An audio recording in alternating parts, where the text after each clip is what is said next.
August 27th, Dublin, Ireland.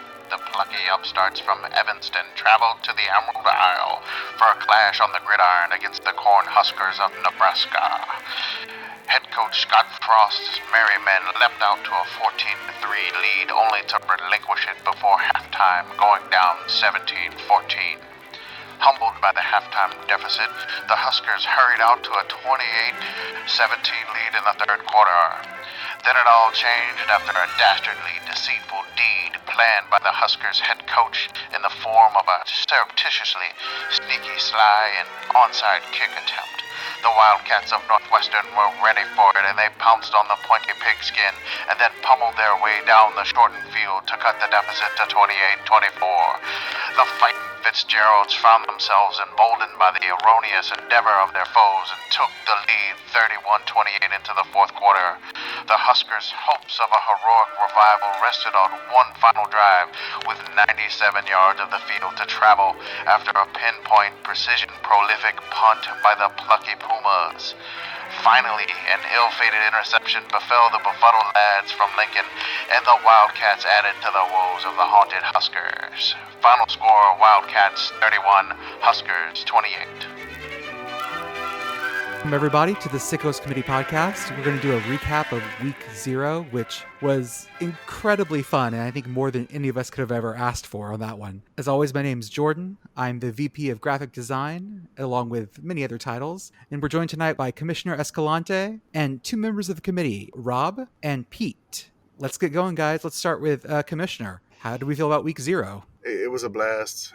I'm definitely glad to be back talking about real college football again. It wasn't that many games, but each game was fantastic. It was just amazing to watch and just really glad to have football back. Rob, what did you think about week 0? Yeah, I think that just that fact that you're so desperate to have football back, you'll just be, the minute like Austin Peay is playing Western Kentucky, you're like, oh yeah, this is great.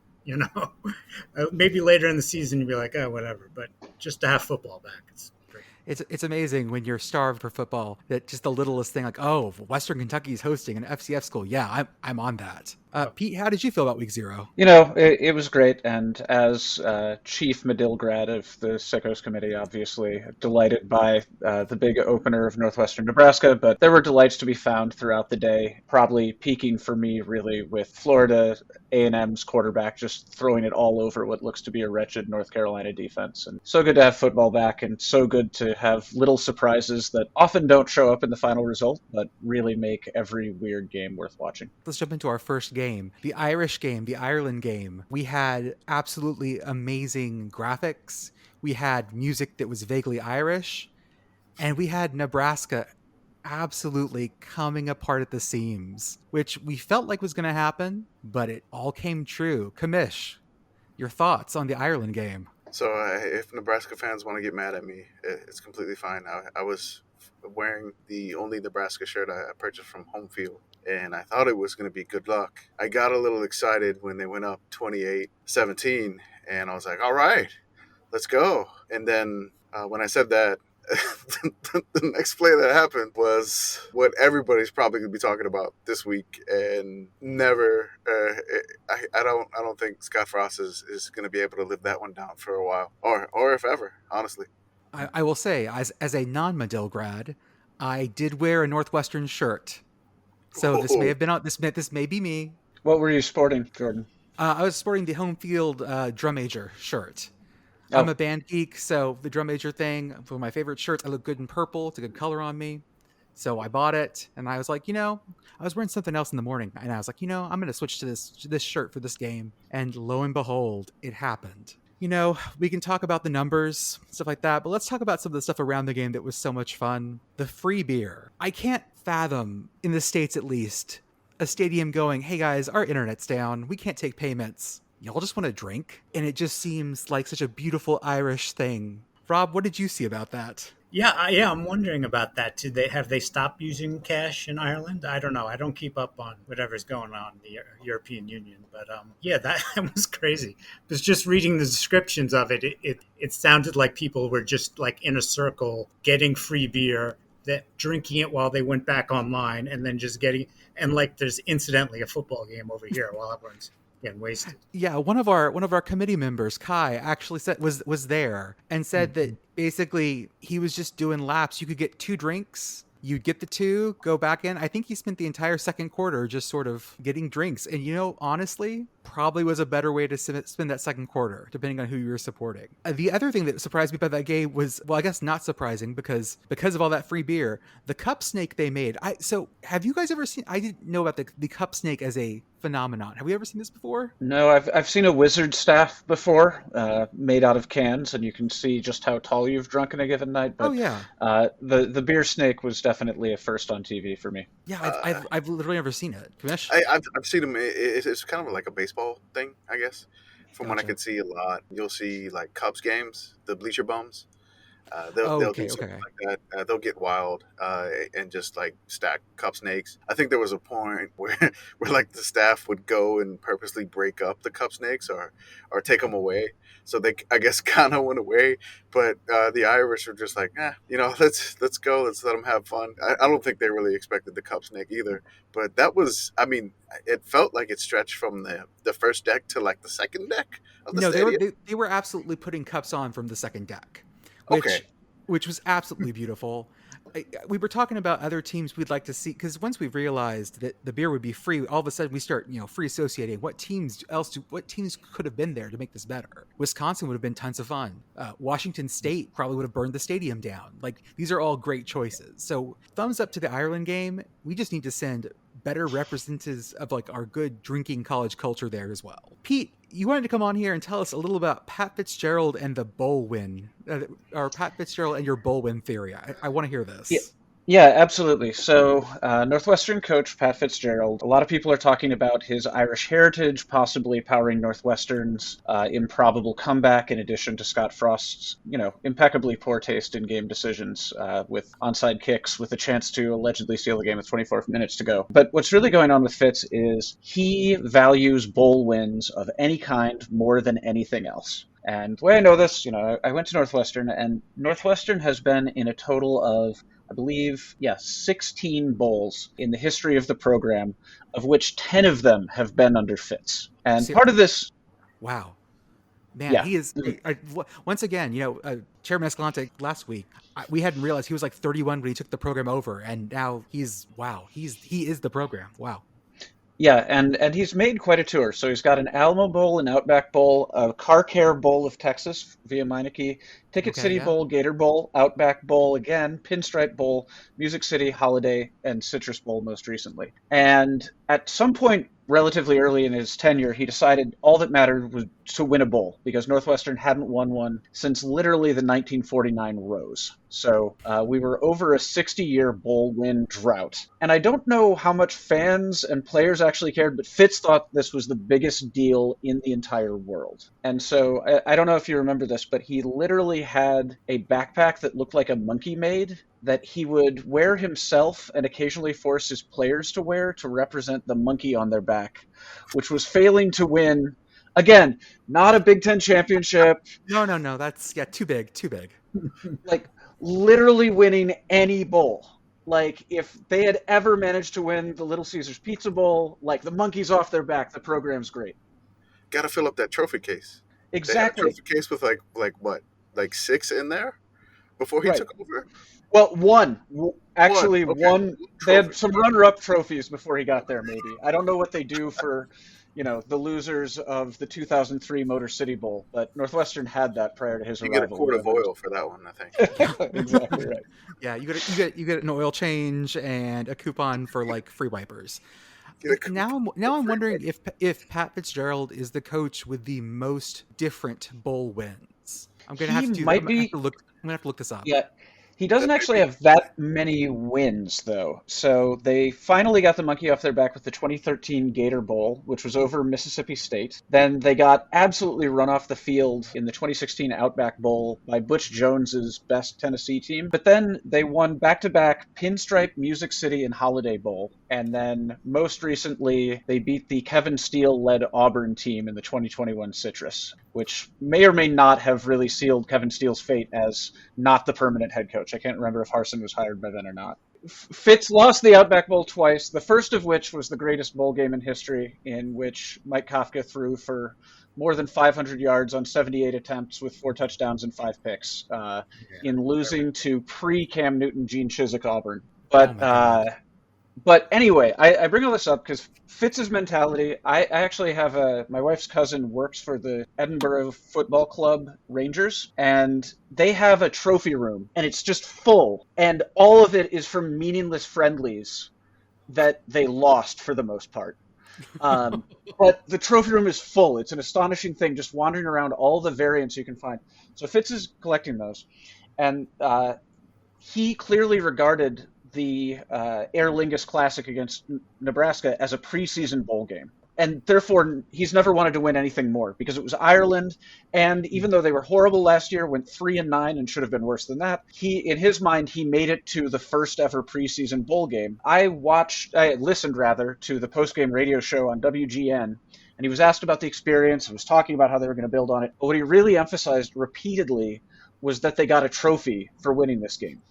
Pete, is Pat Fitzgerald a hoarder? I mean, if it looks like it might be sold at the Waterford Crystal Shop or Precious Moments, then yes. And he's got to put it in a display case and, I don't know, put a clock next to it that speaks to how long it is since they've lost control of this trophy that's only been given once.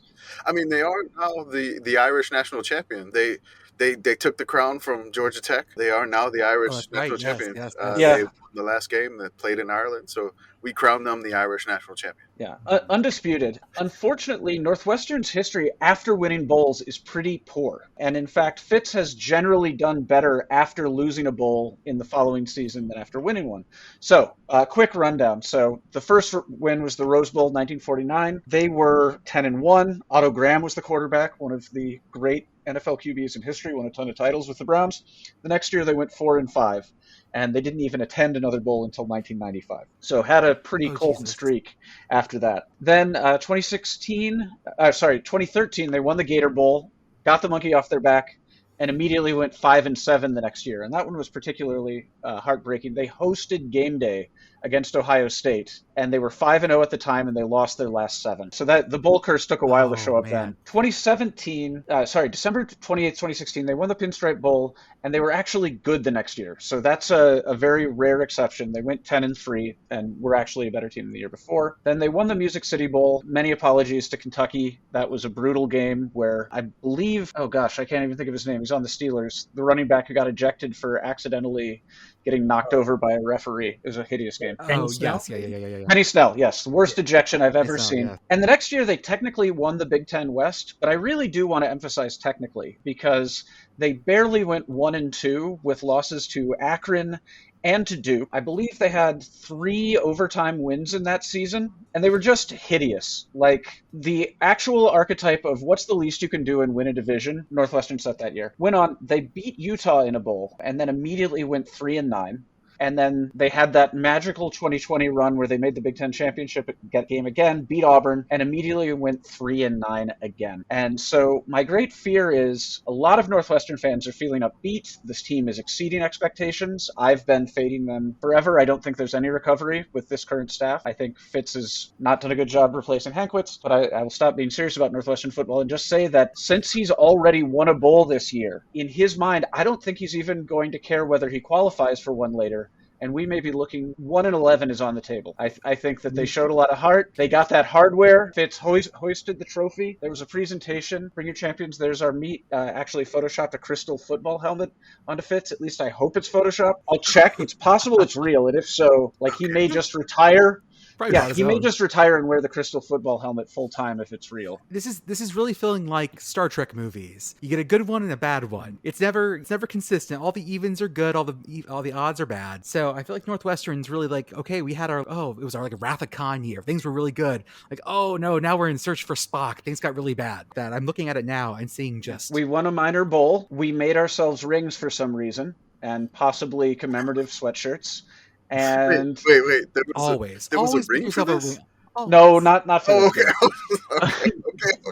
Oh, I I guarantee you that if they don't make a bowl this year, there will be a Oh, ring for this man. game. And I they will guarantee somehow it. try I to guarantee it. make a shamrock that looks like an N or a wildcat or both. And it will be made out of amethyst, and they'll just march with pride through the streets of Dublin forevermore. Thank you for that bit of Northwestern history. I was not aware about we'll call it a drought post the 49 Rose Bowl. Awesome. Well, I know, Pete, you got to get going. Thank you so much for sharing, man.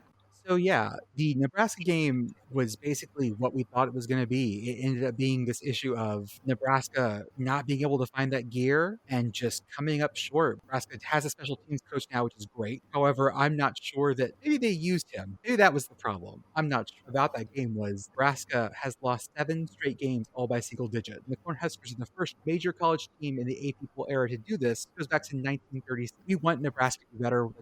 We love Nebraska fans. Yeah, I Yeah. mean, it's like you just keep flipping the same coin and getting the wrong result every time. Like I don't I don't know. It should work at some point. I mean, at some point, it's I think it's maybe 50-50 bad luck, bad coaching, but I hope it gets better because it's just sad at this point.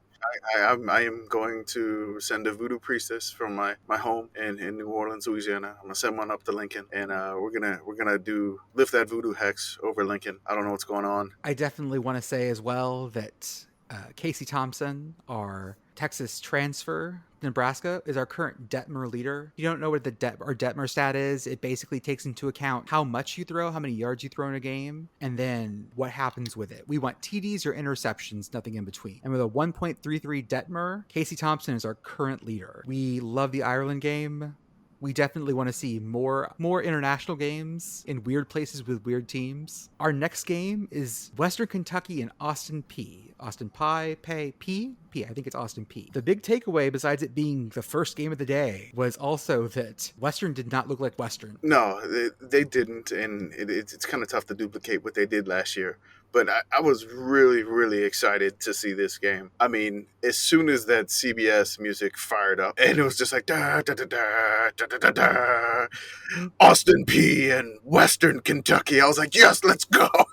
I've never been so excited. They had shots of like somebody grilling in Bowling Green, Kentucky, and I've never been so fired up to be in Bowling Green, Kentucky watching football. It was amazing. Ready to run through a wall for the Austin P Governors and the Western Kentucky Hilltoppers. Just random things that are mascots. We love it. Well, you see Big Red running out there. I mean, you're going to get psyched up.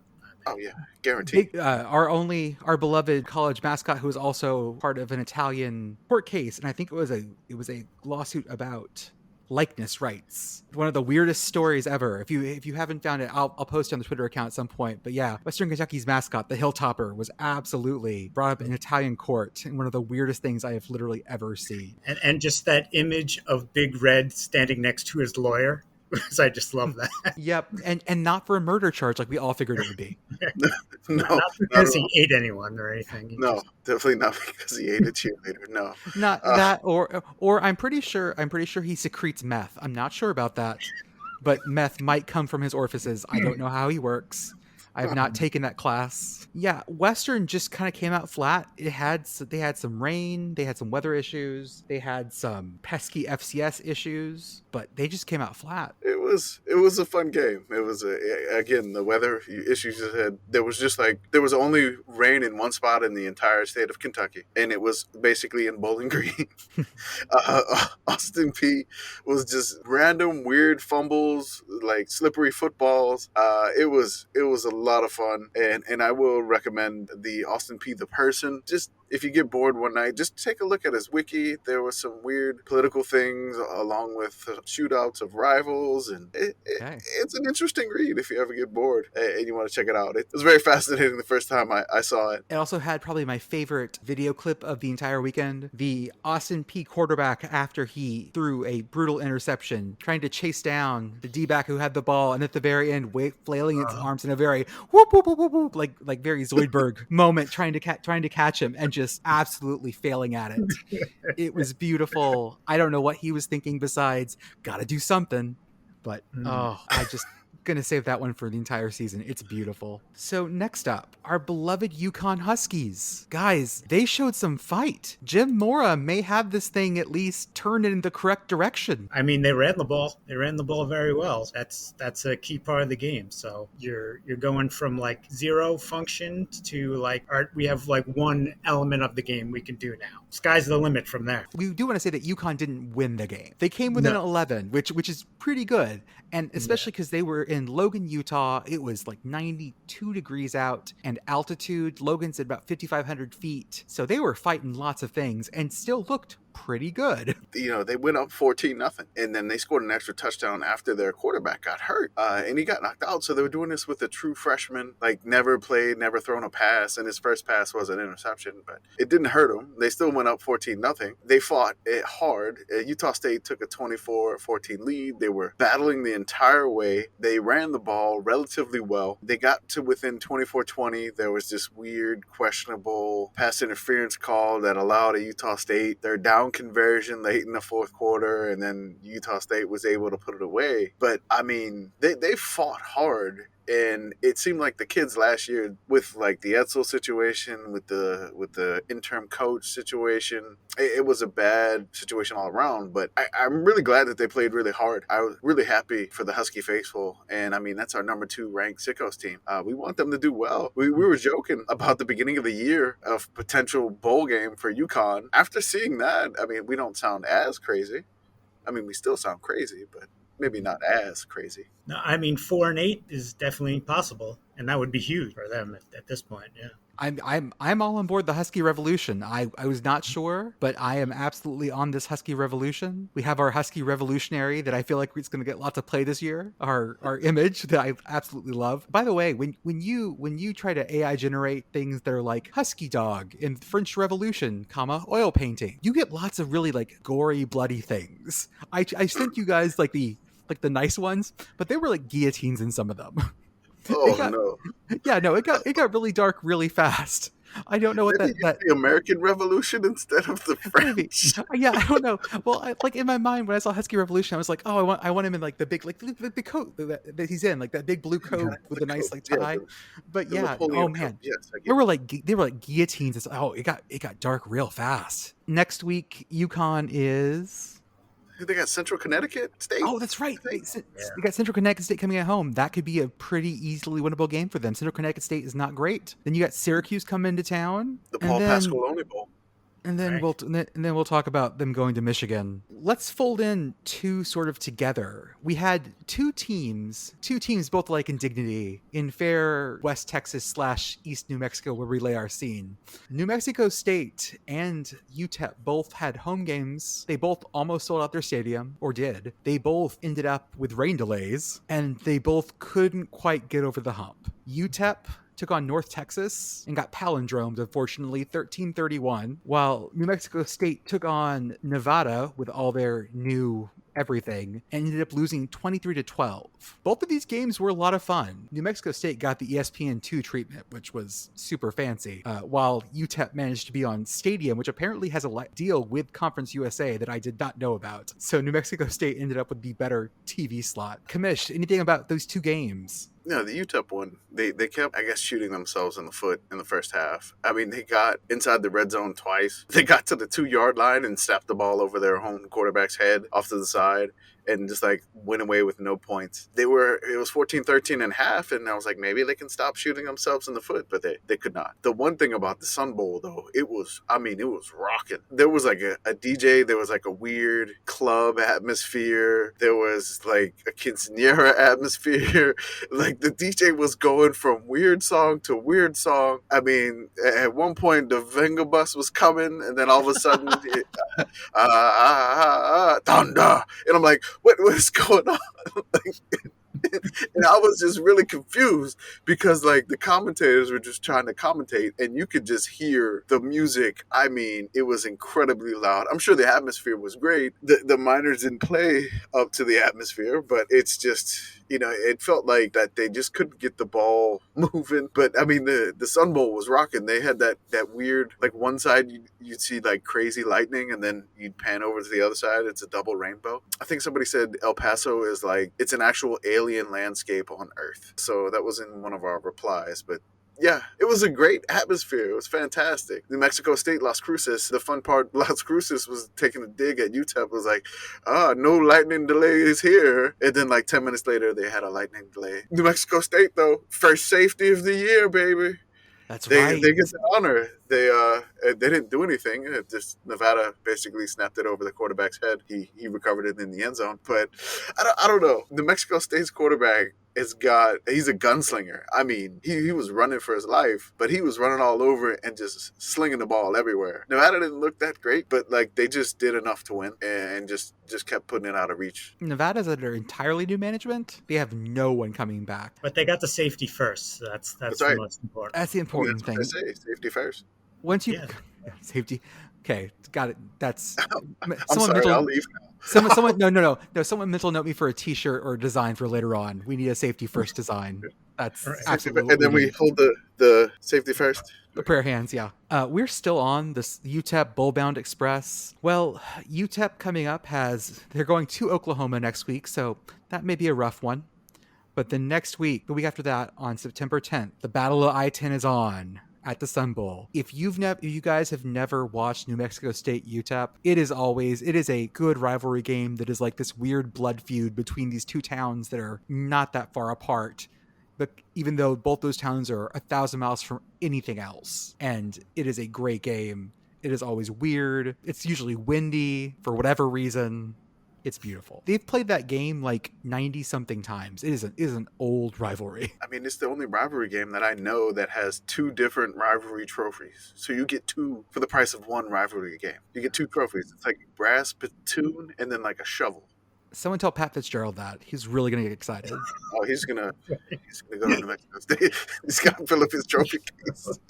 Let's see. They've played... The game's been played 98 times. We're almost up on the 100th game meeting of... So this will be the UTEP. 99. Next year is the 100. Oh, yeah. Sorry. Yeah. So this one's the 99. Next one's 100. Oh, we may have to make a trip out there. We may have to go. The first year they played was 1914. Okay. I mean, that may be a fun one to go, the 100th anniversary game.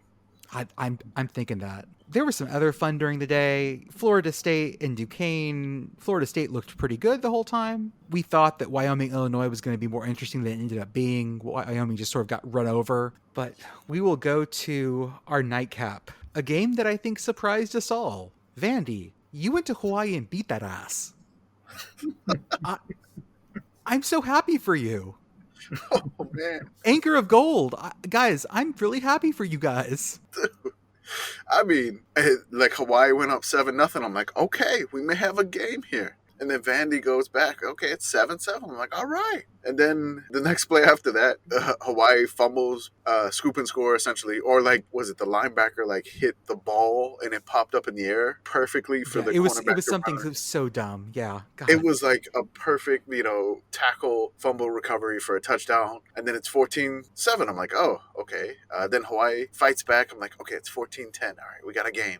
And then I don't know what happened. The machine of the Commodore 64. What is it? The Commodore 64? I don't know. That's good. Yeah.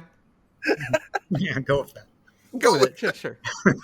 I messed that up. But the Commodores they went off. I mean, their quarterback was running all over the place. I just don't think Hawaii had the depth. And I mean, with the coaching situation, their stadium situation, it's going to take some time for Timmy Chang to get some things working. And that's why he got that long deal. Vandy they set like historical records in their program in this game. I mean, was it the most points for Vandy since 1969? And Mac Brown, the head coach of North Carolina, was a running back on that team for Vandy. If you haven't, by the way, if you haven't ever looked up pictures of young Mac Brown, do yourself that favor, because it looks fake. It looks like some sort of Benjamin Button situation.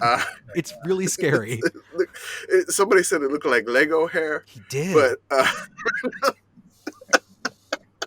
that was a lot of fun. I mean, with their largest non-conference road win since 1941. And then I think there was another. Vandy has only won by 40 on the road just 6 times since the end of World War One. Staying up late and passing the Hawaii test for me personally, seeing that last touchdown with like 2 minutes left, got us all these weird and wonderful Vandy stats. So it was completely worth it. Yeah, I mean, yeah, no, Vandy looked amazingly competent, and they have a quarterback now. You know, that's all you want for Vandy is like when they have to play these other SEC powers, just don't get completely, destroyed so quickly. And at least now they look like they might have a fighting chance. So There's a lot of teams like this where our biggest hope is that they can be pesky, that they'll steal one. They'll play something just dangerous enough that they will make someone rethink playing them, so that it's not just an easy thing. And I think that this Vandy team has we'll see, because like Anchor of Gold says, don't get too excited. The Vandy fans were all like, "Oh, let's throw some brakes on this shit. You guys are being way too excited." We're known about to this. get carried away. We know how about this goes, things. and like, okay, So, I get that. I get that. Keep us in check a little bit. But yeah, Vandy's looking better, and that makes me very happy. Vandy, let's see, coming up, gets Elon at home, gets Wake at home. Wake, who we have no clue about. And then, God, that weird game where Vandy's going to DeKalb, Illinois. yeah, that feels like when like everyone else has their schedule done except Vandy and Northern Illinois. It's like, all right, I guess we have to play each other now. There's nothing left. The last two teams on the side at the dance is like, hey, Fine, right. I guess we'll go together. Fine. Did This you feels wanna like play? this feels like every time I play old NCAA football games and I'm like, I gotta fill this schedule somehow. Well, okay, fine. Who's available week 6? Okay, fine. Oh God, I'll take Northern Illinois. Whatever, fine. So we'll wrap up on some of our favorite things from this weekend, just in general. Things of the week, we'll call it, because of course we'll call it something. My first thing of the week that I loved, FAU's helmets, nice and red with the Florida outline with the Atlantic straight down it, and the Hawaii helmets that look so good with the actual islands on it. I love helmets when they have like state outlines on that. I don't know what it is about me. State flags as well. Love these things. Maybe we gotta get Maryland to do a state outline instead of the crazy flag. You put the flag in the outline is what you do. Okay, that's it. Sold. Maryland's gonna do it now. It was also a big weekend for mascots. Duke's Mayo released Tubby, the Nightmare from Beyond. He's got eyebrows. He looks like, I'll say this. He looks like he should be on a list somewhere. Like he shouldn't be able to live too close to schools. I'm just gonna say it. Tubby looks like he should have to inform his neighbors that he's moving in. Oh, And Blooper from the Braves absolutely trucking some child in a Pee-wee football match. I don't know what it is about mascots and Pee-wee football, but after I posted that and the Goldie Gopher video today, people have been sending us all these compilation YouTube videos of mascots absolutely destroying children playing football, and it's beautiful. Go through them. It's amazing. It's a thing. Oh man! If you want to watch like 7-year-olds get launched by a dude in a furry costume, that's what it is. It's always a preseason game. It's the best halftime thing. I wonder if that's what happened to the Ravens mascot. He was trying to truck somebody, and then he had to get carted off. He ended up having a torn ACL, I believe. Like he had a real injury. I know. I'm like, I hope the person that was in the costume was okay. The funny thing is, we were worried about it. We're like, what happens? And then all of a sudden they said, Poe, the Raven was back. And I was like, it made me think. I'm like, do they have an emergency backup mascot? Like the emergency backup goalie in the NHL? I was like, there's an E-bomb instead of an E-bug. I mean, like, is it like a kid that's like, a hot dog vendor that has to become Poe or something? That they gotta, hey, put down your tray of Dr. Pepper, Larry Culpepper. You're gonna be Poe tonight. I think it's like there is a creepiness to it about seeing a mascot go down and then like just pop back up a quarter later, like everything's fine. Oh, I don't know what you were talking about. Nothing ever happened to Poe. I've been Poe this whole time. Like that's creepy. I can't believe how many Edgar Allan Poe puns were y'all are funny as hell. It was great. After we posted Y'all are funny as hell. That was great. It was amazing. The telltale hurt. Awesome replies. Other things that we enjoyed this week were weather delays, two great HBCU games. Plus, got to watch Florida A&M in their beautiful uniforms take on UNC. Really glad that they got to make that trip. Glad that they played well with all the stuff that's going on with them. That was a weird game too. Like North Carolina had lightning in the area, so they gave us like the all 22 view of the game, and it was weird. Like I think I was the one that made the tweet. It was like it looked like I was watching game film from a game that happened in the past, but it was actually happening live. So it was very the camera weird. also had a very 2005 quality about it. For some reason, it just like the colors weren't right, and it just felt grainy. Felt like someone's last known photograph. I was playing Madden on the blimp cam. That's what it felt like. I mean, my favorite thing from yesterday's games was, I want to say there was the running back for Nevada. At one point, just jumped like he was going to hurdle someone, but there wasn't anyone there. Like, it was totally looked like someone hit the button on the controller. It was like, oh, wrong button. And then he just went back to running as normal. And that was probably my favorite thing from yesterday. Yeah, that was the one I think I said. It looked like he was about to like hurdle somebody, but like there was nobody there. So it just looked like he was really happy to get the first down. Yeah, that's right. It's like, we first down.